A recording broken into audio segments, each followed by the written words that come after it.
It was a Tuesday morning in Houston, Texas, just after recess. The classroom smelled faintly of hand sanitizer and pencil shavings. Miss Carter, the fifth-grade teacher, had barely finished taking attendance when she clapped her hands and announced, "All right, it's time for our What My Parent Does presentations." One by one, students stood up and shared. A dad who was a firefighter. A mom who owned a bakery. A brother in the army who technically wasn't a parent, but still got a round of applause. Then it was Maya Reynolds' turn. She stood slowly, gripping a small index card with her name written in purple ink. Maya was one of the quieter kids in class. Smart, but not the type to speak just to hear herself talk. She looked around the room, locked eyes with no one in particular, and said clearly, "My mom works at NASA." For a moment, silence. Then came the chuckles. Then laughter. Not the kind that bursts all at once, but the kind that spreads in waves, growing louder with each amused whisper passed around the room. "Wait, NASA!" Someone blurted from the back. "Like, the space people?" "She's lying," another voice murmured, not quietly enough. Even Miss Carter's expression faltered. She didn't laugh, but her eyebrows lifted just slightly, as if she too found it hard to believe. Maya didn't flinch. She didn't yell. She didn't run. She just stood there, face calm, hands steady. "Yes," she repeated. "She works at NASA. She's a systems engineer." The words hung in the air like they didn't belong. Miss Carter, still standing near the board, forced a polite smile. "Well, thank you, Maya," she said quickly, already scanning her clipboard. "Okay, next we have Jason." Maya sat back down, ignoring the snickers and nudges from the kids beside her. Her fingers curled around the hem of her shirt. Her face stayed neutral, but her ears burned. Jason started talking about his dad's plumbing business, but Maya barely heard a word. She knew they didn't believe her. Not one of them. Not even the teacher. It wasn't just the job that sounded impossible to them. It was the person claiming it, a girl with dark brown skin, tight braids pulled back with a soft pink scrunchie, a hand-me-down backpack with a broken zipper. Her shoes weren't brand new. She didn't have fancy words or a loud voice. So to them, her saying NASA sounded like make-believe. A piece of paper landed on her desk. She unfolded it. Scrawled in pencil. "Does she clean the bathrooms there or something?"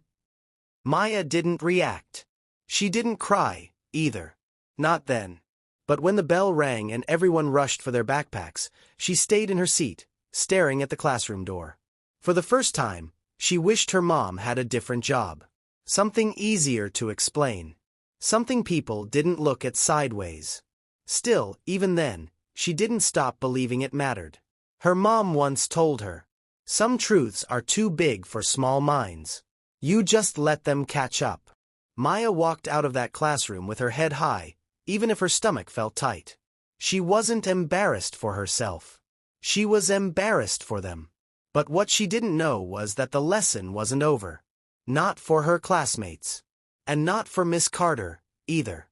Maya's house sat near the edge of a quiet road in Houston. Not flashy, but clean. Painted pale yellow with green shutters. The kind of place where the porch light was always on before sunset, and the screen door creaked a little when you came in. Maya walked through that door slower than usual. She kicked off her sneakers, tossed her backpack near the foot of the stairs, and headed straight for the kitchen. The smell of garlic and onions told her mom was home early. Dr. Reynolds was standing at the stove, stirring something in a big red pot. She didn't turn around right away. "You're late," she noted. Not harshly, just casually. Maya dropped into a chair. "Had to stay back to wipe down the desks," she muttered. Renee turned, took one look at her daughter's face, and lowered the flame. "Talk to me." Maya hesitated. Her hands fidgeted with the sleeves of her hoodie. She looked like she wanted to say something, but didn't know how to start. "They laughed," she said finally. Renee didn't need to ask who. She pulled out the chair across from her daughter and sat down. "No dramatics." No gasp or panic. "Why?" "I told them you work at NASA." Renee gave the faintest nod. "And they didn't believe you?" "Nope." One kid asked if you cleaned the bathrooms. Renee let out a quiet breath.